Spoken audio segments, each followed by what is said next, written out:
Welcome back to the channel. Today we'll be taking a look at the 13 SUVs that'll crash in value soon. Number 13, Jeep Compass. The Compass has been trying to hold its place in the compact SUV market, but the trends are not in its favor. Buyers in the USA look closely at resale numbers, and the Compass keeps dropping harder each year. A big reason is the mixed record with reliability. Owners often report small but frequent issues that stack up over time. When a model builds that kind of reputation, used buyers back away and trade-in values start dipping quicker than expected. Then there is the price. New units sit close to rivals that offer smoother drives, nicer cabins, and better tech. When people compare a Compass to a CR-V or a RAV4, the value gap becomes clear. That hurts its position in both new and used markets. Incentives on new models also push prices down, and that has the usual effect on depreciation. Fuel economy adds another problem. The Compass does not stand out in this area, and with rising running costs, shoppers think twice before putting money into a model that is known for average mileage. Add the fact that the engine feels underpowered for the segment, and many walk away. Brand perception matters too. Jeep makes strong off-road models, but the Compass is not one of them. It sits in a strange spot between rugged marketing and city usage. This puts it at a disadvantage when compared to other SUVs that match their image better. All of this puts the Compass on track for a sharp drop in value. If you want a model that holds its worth, this is not the safest pick in the coming years. Number 12, Hyundai Kona. The Kona has found a fan base over the years, but its resale trend is not moving in the right direction. One of the biggest reasons is the growing overlap inside Hyundai's own lineup.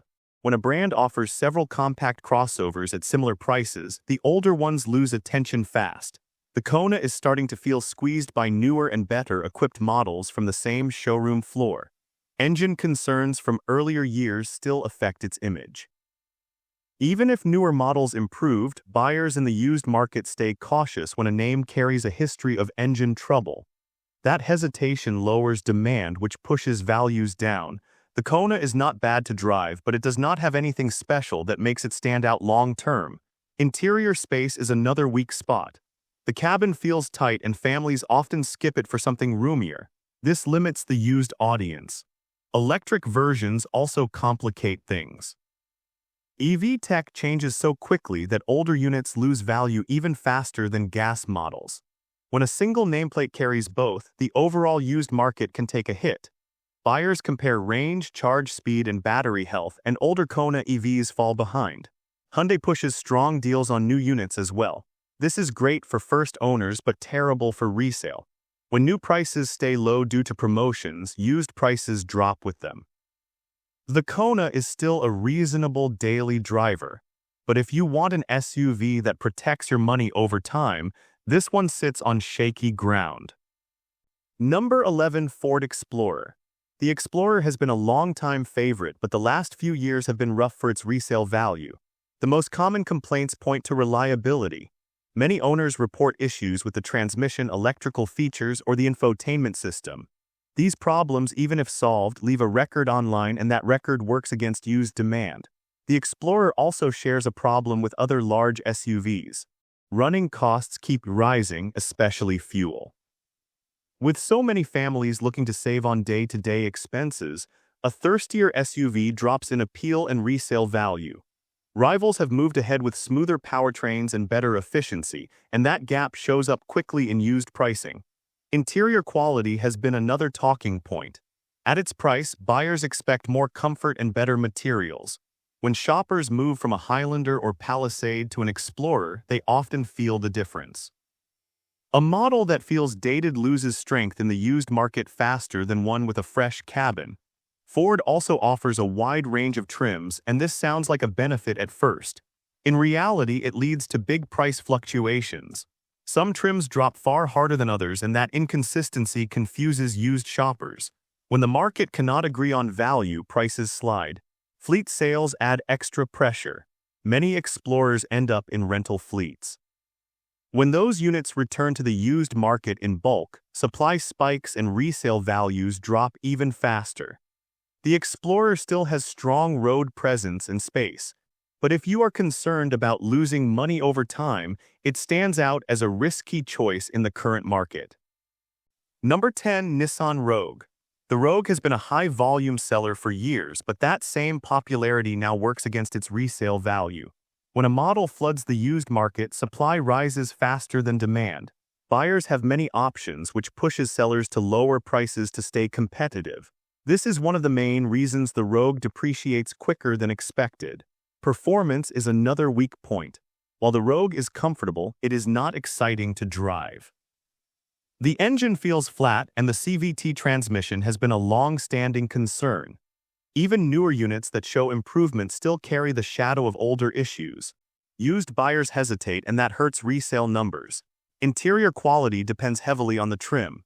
Lower trims feel plain compared to rivals like the CR-V or RAV4. When two SUVs cost similar money but one gives you more comfort, soft materials, and better tech, the market quickly forms a clear choice. This drives down demand for the weaker option. The Rogue also lacks a strong identity. It does a bit of everything, but it does not shine in any single area. In a crowded segment, models that fail to stand out often lose value fast. Resale thrives on demand, and demand thrives on standout traits. The Rogue falls short in this area. Incentives on new Rogues make things even tougher. When new units are sold with heavy discounts, the used market sinks just to compete. Over the next few years, this model is likely to continue dropping in value at a notable pace. If you want a safe bet for long-term value, the Rogue should be approached with caution. Number 9. Chevrolet Blazer. The modern Blazer came back with sporty looks, but the market response has been mixed. The design grabs attention, but once shoppers look deeper, the value concerns show up fast, especially in the used market. The Blazer carries a price tag that often feels high for what it offers.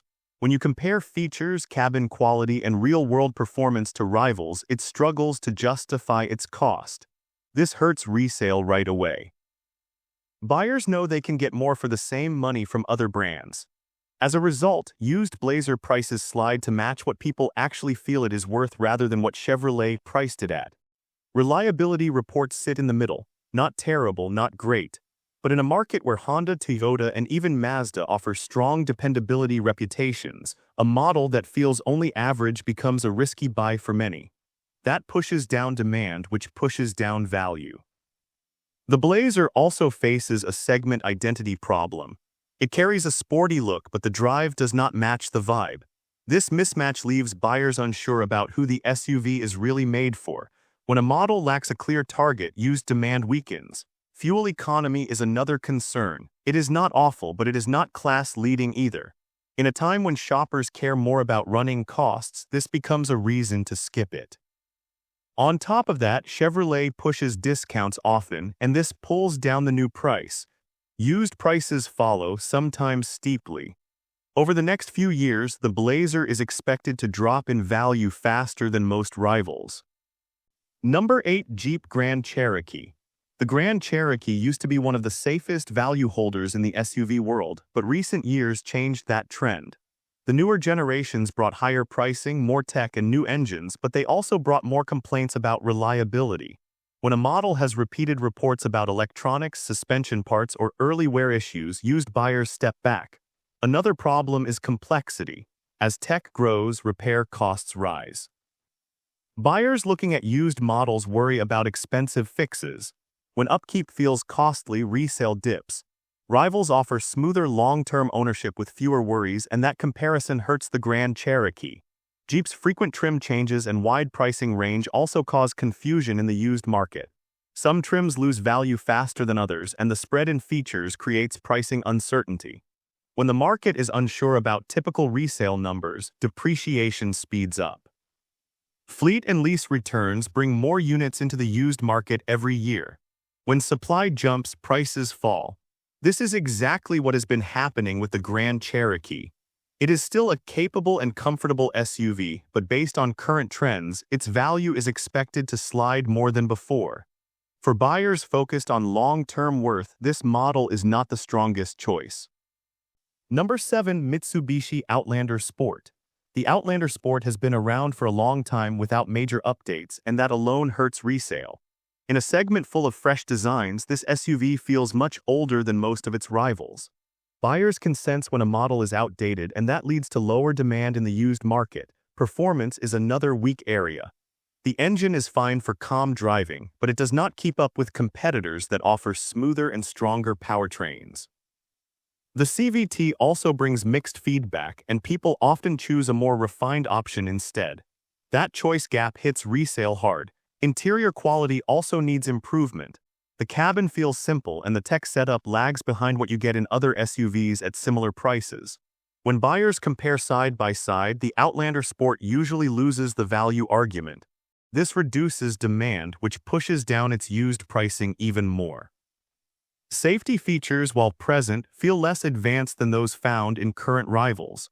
Families looking for modern systems often skip it. With fewer buyers interested, depreciation speeds up. The brand itself faces challenges. Mitsubishi does not have a strong presence in the USA today, and low brand visibility affects resale. People tend to pay more for SUVs from brands they trust long-term. The Outlander Sport can work for basic driving needs, but its age, lower demand, and limited features put it on track for sharp depreciation. It is not the best pick if you care about long-term value. Number 6. Audi Q7. The Q7 delivers comfort and prestige when new, but depreciation hits hard once it enters the used market. Luxury SUVs have always dropped faster in value, but the Q7 has taken larger hits due to rising maintenance costs and complex systems.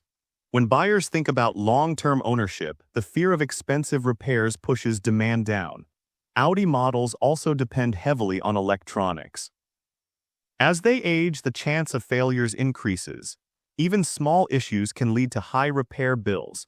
This lowers the number of used buyers willing to take the risk, which pushes prices down. Fuel economy does not help either. The Q7 is heavy, and the mileage reflects that. When running costs trend upward, shoppers move toward more efficient options, even inside the luxury segment. Lower demand means lower resale. The luxury market also reacts strongly to redesigns. When a new generation or a major update arrives, the previous version loses value fast. Audi refreshes the Q7 often enough that older models fall behind quickly. Lease returns add more pressure. Large numbers of Q7s return to the market at the same time, flooding supply. When supply rises too much, value falls fast.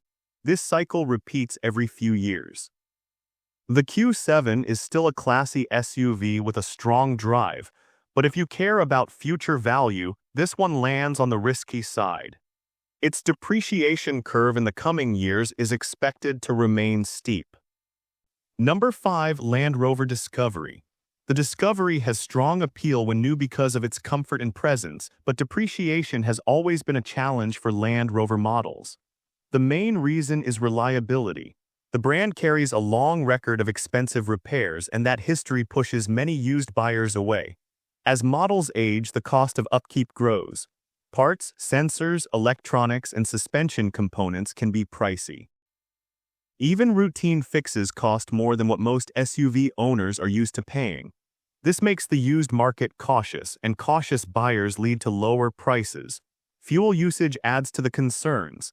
The Discovery is not known for strong efficiency, and in a time when people want lower running costs, this becomes a major drawback. Luxury SUVs often lose value fast after warranties expire. The Discovery fits this pattern strongly. Once the coverage ends, owners can face heavy bills, and resale numbers fall even harder. Many buyers avoid anything out of warranty, which leaves more units unsold, forcing prices to drop. The brand also updates models often. When a new version shows up, older ones decline sharply. With Land Rover pushing frequent tech changes, past models feel outdated sooner. The Discovery drives well and feels premium, but long-term value is not its strength. Over the next few years, it is expected to keep sliding down the depreciation chart. Number 4. Nissan Armada. The Armada gives a lot of size and power for the money, but those same traits now work against its value. Full-size SUVs already drop faster in the used market because of higher running costs, and the Armada sits on the heavier side of the segment. With fuel prices rising, buyers stay away from large V8 models, which pushes values down. The interior feels roomy, but the design has started to look older compared to newer rivals. When a model feels dated, even if it is comfortable, shoppers move toward fresher options. This hurts its resale appeal. The Armada also carries the burden of Nissan's V8 fuel usage. Some buyers do not want to spend extra each week just to drive their SUV. When running costs are high, demand goes down and depreciation speeds up. Rivals like the Tahoe and Sequoia offer more modern engines, and that leaves the Armada behind. Another issue is brand perception. Nissan does not command the same resale strength as Toyota or Chevy in the full-size SUV world. This has always held the Armada back, and the effect gets bigger as the market shifts toward efficiency and low maintenance costs. Because of its size, the Armada also appeals to a smaller group of buyers. When the pool of buyers is smaller, prices fall faster when supply rises. The Armada is strong and comfortable, but if you are looking at long-term value, this SUV is heading toward a steep drop. Number 3. Jeep Renegade. The Jeep Renegade once drew interest because it looked fun, small, and different from other compact SUVs, but the market no longer rewards those traits when the ownership experience does not keep up. The value drop on this model is picking up speed, and most of it comes down to the way it stacks up against newer rivals. Compact SUVs today offer more comfort, more refined engines, and smoother interiors at lower overall cost. The Renegade struggles to justify its price next to those options, which pushes resale down. Buyers also look closely at running costs, and the Renegade sits on the high side for a vehicle its size. Fuel economy is not as strong as rivals, repair bills can be higher than expected, and the overall feel is not aligned with what the segment now expects. The small cabin, limited utility, and mixed ride quality all contribute to its weaker standing in the market. This creates a cycle: fewer new buyers, more used units sitting unsold, and sharper depreciation. Reliability reports have not helped either. While not the worst in its class, the Renegade has enough recurring issues over the years to make used buyers cautious. That caution turns into lower resale bids. Once a car reaches that stage, the slide usually speeds up. This is exactly the phase the Renegade is entering. It is still a familiar name, but the value stability is nearly gone, and the downward pressure only grows as the market leans hard toward efficiency, space, and low cost per mile. Number 2. Cadillac Escalade. The Cadillac Escalade has long carried a reputation for space, comfort, and status, but that shine is wearing thin as buyers start to shift their expectations. The main issue is that the Escalade commands a sky-high price, yet it no longer feels as far ahead of the competition as it once did. The market now offers several full-size SUVs with lower running costs, similar comfort, and more stable resale value. The running costs are another heavy blow. The V8 drinks fuel, maintenance bills lean high, and insurance is not gentle either. These expenses weigh on long-term owners, which pushes more people toward selling sooner than planned, leading to more used units in the market and faster depreciation. Add to that the rising interest in efficient powertrains. Even buyers who used to love the big engine layout now hesitate. The interior tech and materials are good, but rivals have caught up, and some even offer cleaner execution at lower prices. When an SUV sits in a segment where the competition evolves faster than the brand refreshes its formula, value drops. It still carries presence on the road, but the numbers tell a different story. Demand is cooling, ownership costs stay high, and the resale charts show a steady slide. Anyone looking at long-term value should think twice, because the market shift is already in motion and the curve is pointing down. And with this, we have reached the end of this video. Make sure to like it and subscribe the channel for future upcoming videos.